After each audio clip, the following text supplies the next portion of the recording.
now you go ahead to play Notre Dame here, and a lot of thoughts about this. I mean, Notre Dame has been, in a lot of regards, the number one college football program in the history of the sport. 11 national championships that they claim. They were great in the 40s, the 50s, the 60s, the 1980s with Lou Holtz. 1988 national championship is their last one. But from 1994 until about 2 weeks ago, 30 years, they did not win a major bowl game. And then they finally broke through and they beat Georgia in the Sugar Bowl. And they were able, obviously, to beat Penn State in the Orange Bowl. Those are their only two major bowl game wins in the last 30 years, and now they're in the national championship game. They did play Alabama in the 2012 national championship game and got beat 42-14.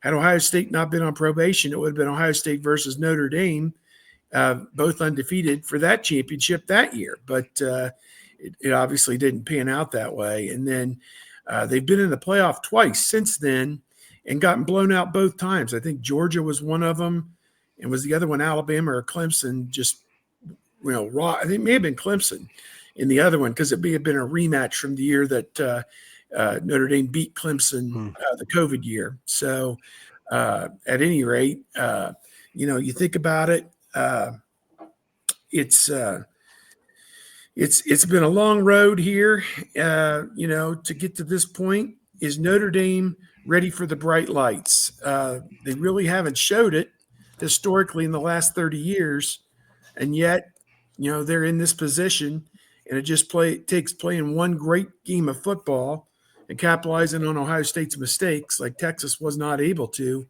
and they pull off the upset of upsets and win their first championship since '88. Not thinking that's going to happen, but stranger things have happened. Ohio State was an 11-point underdog to Miami and beat them 11 or 12. So yeah, I mean. And of course, Marcus Freeman learned at the foot of the master, Jim Tressel. So that'll tell you. I'll say about this matchup historically, Steve. Yes, there was a time when Notre Dame was above everyone else with Michigan. And boy, it has been so overwhelming in recent years that I posted a video, ran through all the Winsipedia historical all-time numbers, but then went through 1970 post, which, again, people complain about that. It's 55 years, people. 55 football seasons since 1970. The 21st century, and then the college football playoff era. It's not close. And even now, all time, it is tilted in Ohio State's favor, not decidedly, but better winning percentage, more first-round picks. So out of those 28 categories, so I did, all the basic Winsipedia numbers. Ohio State wins 24 of 28 categories in those 4 time frames. Wow. And the winning percentage since even 1970, because you think of Notre Dame, they were really good in the 70s and they picked it up in the 80s, obviously after Jerry Faust. It's not close. But what about in terms of movies? Yeah, what's the movie count? Good point. That I will say, got the one with Keanu Reeves. Like he's been legitimately a quarterback in 2 Ohio State quarterback in 2 movies, and he's been closer to the actual field at Ohio State than Rudy ever was. Let's just go ahead and say that. Like Keanu Reeves' history as an Ohio State quarterback is much more legitimate than Rudy Rudiger's as a pass rushing specialist for the Irish.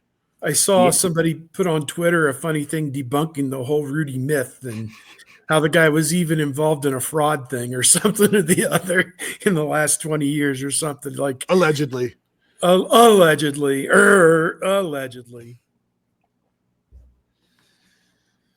So we go to this Notre Dame matchup. I guess we'll leave Texas alone. I did have some points there, but we got plenty to talk about with the Irish. When sizing up Notre Dame and Penn State, the game we just saw, that turned out to went from pedestrian, kind of like this is close, but it's boring, to ramped up in the second half and became a really nice game. Yeah.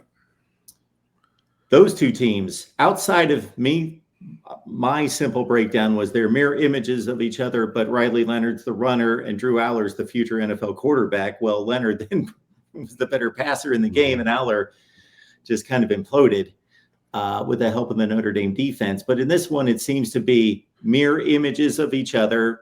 The great tandem running backs, the beat up offensive lines that are making their way through. The defenses are really good on all three levels, but the separation is the Ohio State passing game and the explosive wide receivers.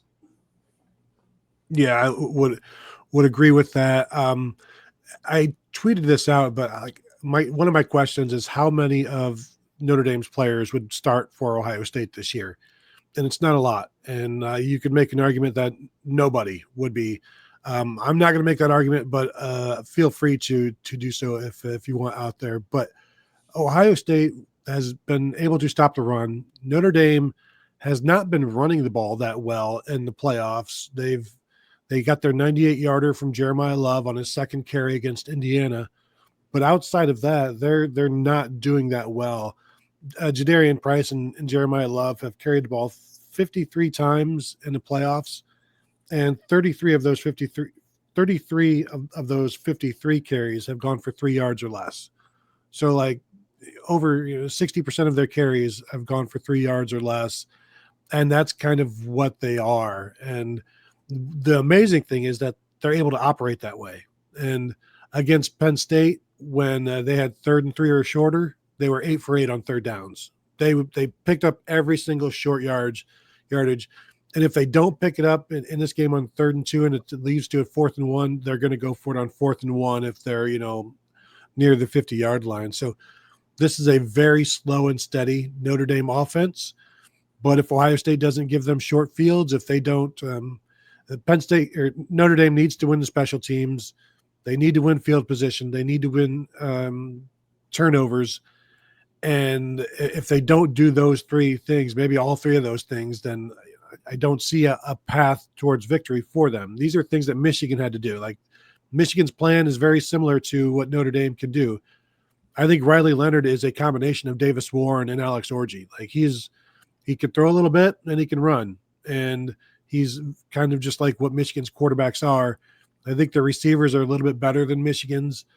Offensive line is, it's a mash unit right now. And I really do think the Notre Dame tackles are going to have a very bad night against Ohio State's defensive ends.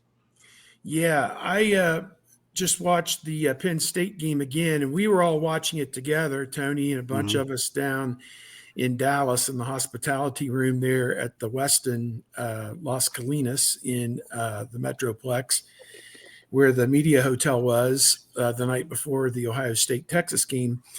And it's notable that Notre Dame lost 2 of their starting linemen during the course of the game, with Rocco Spindler, the right guard, going out, and he did not come back in the game. And Anthony Knapp, the left tackle, went out. And as to my understanding, Knapp is out, will not play in this game. So that puts Tosh Baker, who is kind of like a journeyman 5th-year guy, maybe the starter there. And again, you're starting a backup left tackle against Sawyer and Tuimoloau. That doesn't sound good. You may have to leave a tight end in there to help chip on that. And then on the other side is Emil Wagner from Huber Heights, Wayne, I believe, in the Dayton area, 6'6", 291 pounds. And he had some real problems with Abdul Carter from Penn State in that last game. So pass protection is going to be a problem. But the good news for Notre Dame is that Leonard can step up and run the football if he gets flushed out of the pocket. And not only that, he can run the option. He can keep the ball in the option. He can run the straight quarterback draw. There's a lot of things he can do. And Ohio State's linebackers, which has been a strength of the team the second half of the season with Stiles and Simon playing just really some outstanding football, are going to have to be assignment sound against Leonard and spy him. The commentators in the last game, Greg McElroy and Sean McDonough, made the point that Penn State told them that their linebackers had to keep eyes on Leonard at all time just because they knew he was one of the best weapons for Notre Dame's offense. So I think that'll tell you everything you need to know. Very sneakily, they're averaging 38 points a game. I mean, that's, kind of amazing. But, when you look at their schedule, they really didn't play anybody during the regular season. Texas A&M was maybe the best team they played. I mean, a lot of teams like USC, Stanford, so on and so forth that weren't any good this year were kind of littered across their schedule. Georgia Tech gave them a little bit of a tough game, but otherwise, and they lose to Northern Illinois, which one of those fluke things. I'd put it in the Michigan category for Ohio State, just a total fluke thing that, and don't read too much into that. And they've won 13 games since then. So I don't think that really factors a whole lot into your thinking. 4 full months later, I'm not really going to go back and refer to whatever Northern Illinois did. I just presume it was a really miserable day to be a Fighting Irishman. So I agree with Tony. They got to take a Michigan tact, which is establish the run, stop the run, be great on special teams, get a key turnover. I will say Leonard did throw 2 interceptions against Penn State. But, on the other hand, Christian Gray had one at the end to give Notre Dame field position for the game-winning field goal. So that one kind of cuts both ways. So I know you've watched much more of Notre Dame than I have, Tony. I know you and Kevin had talked about, we're going to watch this game, we're going to watch that game. Did you guys even do shows as you were watching those games, or? Yeah, we did a rewatch show of the Indiana game, of the Georgia game, and we just dropped the Penn State game last night and this morning. So you can find all of those at youtube.com/Buckeye Huddle, or just search Buckeye Weekly on your podcast platforms. But yeah, like throughout, you're learning more and more about what you're seeing. And the one thing that I still don't know, and I want to go watch the USC game, is the 3 games that we've seen, they've not faced a passing offense that can tell us really anything about their corners. Now, freshman corner Leonard Moore was the defensive freshman of the year from the Football Writers Association of America. And he's been pretty good. He's been really good. Christian Gray, that you mentioned, is a sophomore. He gets picked on. I've compared him to Davison Igbinosun in terms of his ability to grab and get penalties, although IGB has cleaned it up of late. Christian Gray continues to give up some plays and gets called for holding against opponents that he shouldn't be holding, basically, is what I'll say. And Indiana's receivers and the Penn State and Georgia receivers, which there are none. Penn State's receivers didn't even catch a pass in this game. Though Drew Aller and another one of the receivers also they had negative yards receiving because of the play at the end of the game where they were just lateraling the ball back all over the place. So you had one guy with no catches for -3 yards and Drew Aller no catches for -4 yards. But in watching the running game, like I said, they've struggled. So and we just talked about this in the latest episode of the Buckeye Weekly podcast, which will drop in a couple of days. It's a listener questions episode. So in August and September, Notre Dame averaged 6.2 yards per carry. In October, it was 5.6 yards per carry. November, 7.1 yards per carry. In the playoffs, they're down to 4.1 yards per carry. And when you take away that 98-yarder, they're at 3.2 yards per carry, which is, yes, things are going to get more difficult as the playoffs as you play better teams. But Ohio State's run defense is getting better and better as they're playing better teams as well. So I really do think Notre Dame's going to have a difficult time running the ball. I thought Penn State did a good job against Riley Leonard in like spying him, and Abdul Carter was tackling him after a couple of yards. And I think he went for 18 for 56 against Penn State. I think that's a number that if he's around there, I think that's okay for Ohio State, as long as they're not giving up big plays from anybody else. And really, the big plays for Notre Dame's offense came against Penn State's corner slipped and led to a 50-yard touchdown from Jaden Greathouse. And if you just same thing against Michigan, if you just don't give them the game, you will win. Now, Ohio State gave Michigan the game. Don't do that against Notre Dame. Their draw for the playoff was pretty good. They got to play Indiana, an in-state team, in South Bend, in Indiana's first appearance on the main stage of college football in 50 some years. And, the moment was too big for Indiana. I mean, it was 27-3 until they scored a couple touchdowns late for window dressing to make it 27-17. And I don't think that the quarterback Rourke was quite, 100%, obviously. But they did a great job defensively against a pretty good Indiana, supposedly a pretty good Indiana offense. Then you play Georgia without Beck and hold Georgia to 10 points. That was impressive, I suppose. But again, no Carson Beck. So Georgia's playing a little bit left-handed. Then you play Penn State and play a miserable first half. The quarterback gets knocked out at the end of the first half, Leonard. The backup goes in and drives them down, and they get a field goal, and they're down 10-3 at halftime after they've been outplayed, outworked, outhit every which way. I mean, Penn State, by all rights, could have been up, 20-3 at halftime as opposed to just 10-3. And, it's kind of like the premise of the Ohio State-Texas game. Penn State allowed them to hang around and steal it. And, Penn State was the better team for, a good portion of that game. But Notre Dame came out like a house of fire in the second half. And it did become an entertaining game. I mean, the teams combined for, I think, 31 points in the fourth quarter, I believe. So that was a lot of fun to watch. And it was who was going to blink last. And as it turned out, it was Penn State. Mired back in there, deep in their own end, should have been playing for overtime or just running the football or whatever. And instead, tried to push the issue, and Drew Aller's not the guy to push the issue with, apparently. So, Notre Dame gets the win, and as we said, on to the big stage for them. And again, are they ready for this moment? We'll find out. Marcus Freeman, a little bit of a subplot there, former Buckeye, great Buckeye. Obviously, I covered him in his time with Ohio State, 2004 to 2008. Played on some great teams with James Laurinaitis and Malcolm Jenkins and a lot of other, great players back then. So it's going to be, a fun next 3 or 4 days to sort through this and then to finally get on the field down there in Atlanta. The tickets for this game are just crazy. $1,000, $1,500 just to get in the stadium to see this game. I wonder if those prices will come down a little bit once everybody has committed to being in Atlanta. Will those prices come down a little bit? But it's a fascinating setup, no doubt about it.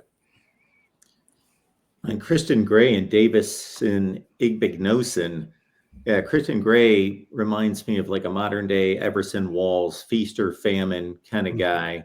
And the play he made against USC, they were up a score, red zone for USC late in the game. He makes a big pick there, and obviously he picks off Aller. He gets picked on quite a bit, but Igbignosin is in a league by himself when it comes to just his, I don't even want to call it physical approach to cornerback play. It drives me nuts. He is far and away. I think he's up to like 14 PI penalties this year. It's unbelievable. And the officials and how they call that is going to be fairly important. Yeah, and again, I don't know that there's anybody on Notre Dame that you need to hold at this point. And I said the same thing against Michigan. Like, you can just defend them. That's a thing that you can do. You can just defend them. Texas, Matthew Golden's a very, very good receiver. But overall, like, they're always going to be physical, but they're also watching you. Like, they are watching IGB, and I believe they're watching Christian Gray as well, just to see how handsy those guys can get. And they don't call it on Gray every time, just like they don't call it on Igbinosin every time. But beware. Hey, the one thing we know they won't call is holding on Jack Sawyer. So don't have to worry about that. Nobody's going to get called for holding Jack Sawyer. So go ahead and grab till your heart's content if you're an offensive lineman. That is the stat I bet you guys have heard that is unbelievable, that Ohio State has had the least number of holding penalties called against the opposition's offensive line than anybody in the country. How is that possible? Mark, I'll give you another one. The last time an offensive lineman was called for holding against Jack Sawyer was Tulsa in 2021. It was his third game as an Ohio State Buckeye. It was the last play of the game. An offensive lineman was called for holding him, and he has not been held since. Now, there have been a couple of tight ends that held him, but no offensive lineman has been flagged for holding him since then. And I talked to Larry Johnson about it after the Rose Bowl, and he's just like, how is this possible? Basically, like, how can we not get any holding calls? I think the defensive line has been held once this year, if I recall, and it was early in the season when there was a flag thrown. But I mean, yeah, you can talk to the refs about it, but you just have to continue to move forward and know that it's going to happen. But like JT Tuimoloau gets out all the time, and he's actually drawn a couple of penalties. Jack Sawyer has not drawn a penalty since the third game of his career, and I believe he actually drew 2 holding penalties that game. One was a tight end, one was I think the right tackle, but nothing since. It's too bad that guy can't do anything. Yeah, I thought Kenyatta Jackson got held on one of the touchdowns that the screens that Ewers threw.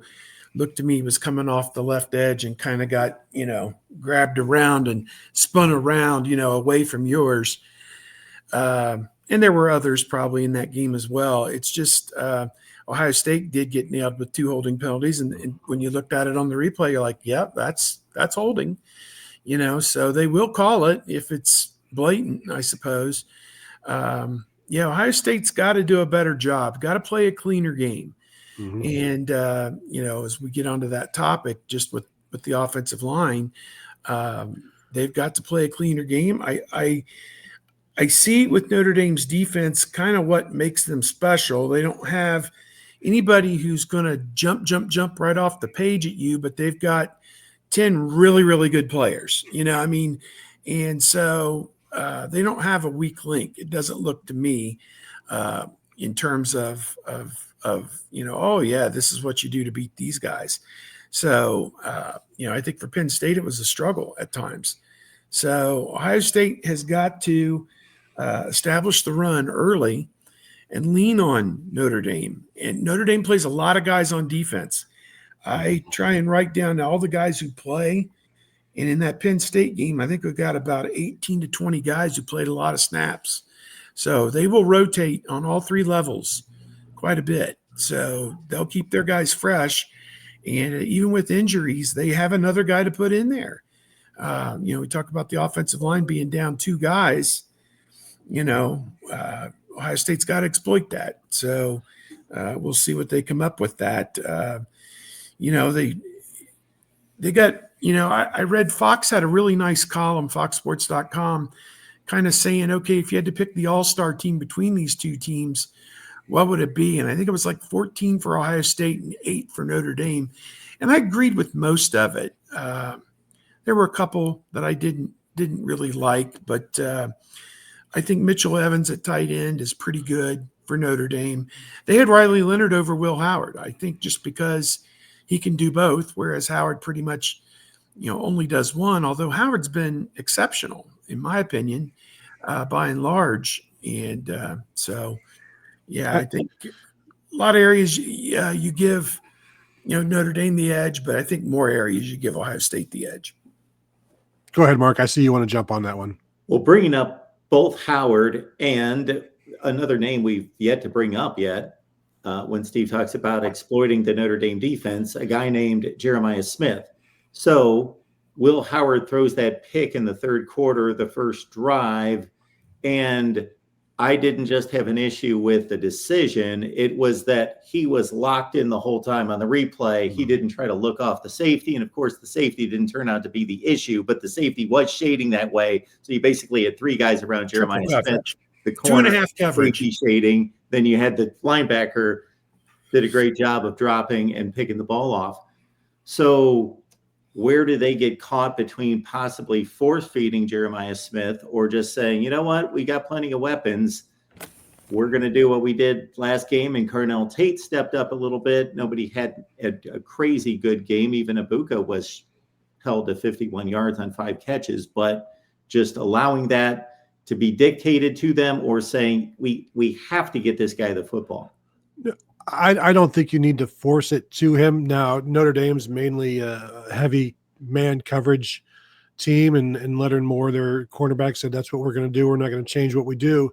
Texas is more of a zone team, so they're bracketing Jeremiah Smith. They had a corner on him. They'd have a safety over top, and sometimes they had like a linebacker just in the area as well. There were times that he was being triple covered. And so I don't expect Notre Dame to do that. They're going to do what they do. I think they will try to mix some things up.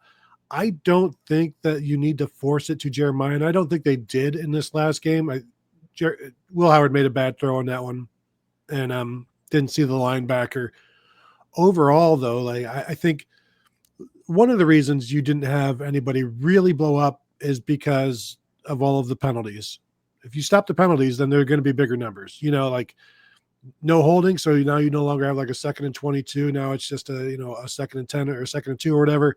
You're going to move the ball, and there's going to be an opportunity to move all the way down the field and pick up some numbers. And Carnell Tate's going to go over 100, and Emeka Ibuka at some point is going to, make a big play down the field. So I think Ohio State stopped that from happening with their penalties. And of course the interception didn't help, but I'm still struck by anybody choosing Riley Leonard over Will Howard in terms of this matchup, because you look at Will Howard in his 3 playoff games, 311 yards passing against Tennessee, 83% completion percentage, 319 yards against Oregon, 65 completion percentage, 289 yards against Texas, 73% completion percentage. These are all numbers that Riley Leonard, like he threw for 90 yards in their quarterfinal win against whoever Georgia, Indiana. Georgia in the second playoff game. He threw for like 90 yards. He rushes for some. Drew Aller ran the ball pretty well against Notre Dame, so it wouldn't surprise me if Will Howard would run the ball as well. He hasn't needed to run the ball because Ohio State's been running the ball and because they throw it effectively. Like Riley Leonard needs to run the ball because they need yards, and he does not throw it effectively. So the idea that, and again, Notre Dame could absolutely win this game, and Riley Leonard could absolutely be the quarterback that gets it done. But if you're choosing them, there is no way in hell Ohio State's like, yes, give us Riley Leonard. Please, can we have Riley Leonard over Will Howard? That's a ridiculous assertion. Agreed. Yeah, I would agree with that. The only thing, I think of again is he's got him to the championship game, running and throwing the football. He's the only quarterback in Notre Dame history to throw for 2,000 and rush for 800 in a season. And I agree. I think Notre Dame's run game's been a little bit, you went through the statistics, Tony, a little bit slowed up. Jeremiah Love suffered a knee injury, I think, in the Indiana game.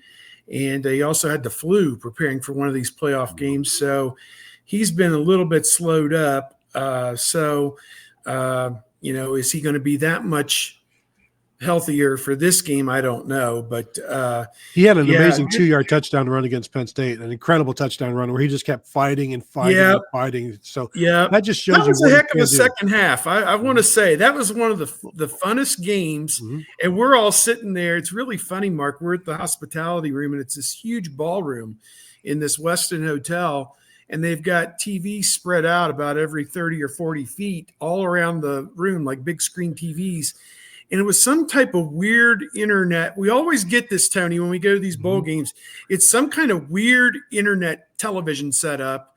I couldn't get Big Ten Network in my room, but they found it for me down there in the thing so I could watch Ohio State lose to Oregon in basketball. But the gist of it is every one of these TVs all around the room was at a different stage of the game.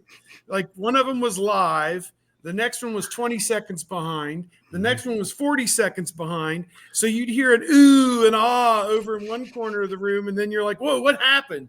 And then you got to watch your TV when it comes up to say, oh, no, what? No, I can't believe he did that. So, yeah, that was the kind of the gist that we were on was like we're getting delayed reaction, to what was happening in real time. And, it's too bad that one of those teams had to lose the game. People were like, well, who would you rather play, Penn State or Notre Dame? And I'm like, well, Ohio State's owned Penn State, hasn't lost to them since 2016. Franklin's 1-10 against Ohio State, it'd be like a foregone conclusion if you were playing Penn State who was going to win. And then somebody said, well, this would be the one that Franklin would finally win, is the one that matters. And I'm like, I don't know. And so then the other was Notre Dame. And like I said, great in the 40s, 50s, 60s, and the 80s. But for the two generations who've grown up now watching college football, they're just known as the team with the gold helmets that plays on NBC and never wins a big game. So I don't know. Is this as big a deal as if you were playing this game in 1990, you'd say, oh my God, there'll be 50 million people tuned in to watch this. This is the biggest thing in the history of the world. But in 2025, the casual fan, we'll see if they tune in. And Monday night sucks too. I want them to figure this out. And my feeling is they need to start the season a week earlier. It's a 13-week season. Everybody gets one bye week. Somewhere between week 3 and week 10, you get a bye week. And then you play the conference championship games the Thanksgiving weekend. You play the first round of the playoff December the 7th, first weekend in December. You play the second round, the quarterfinals, mid-December, and then the 20th. And then you play the semifinals at 5 o'clock and 8:30 on January the 1st. And the championship game is the Saturday or the Friday. Friday's a perfect night to play this. There's no NFL. The next nearest Friday night after 7 days is when the championships game's played, and it's over.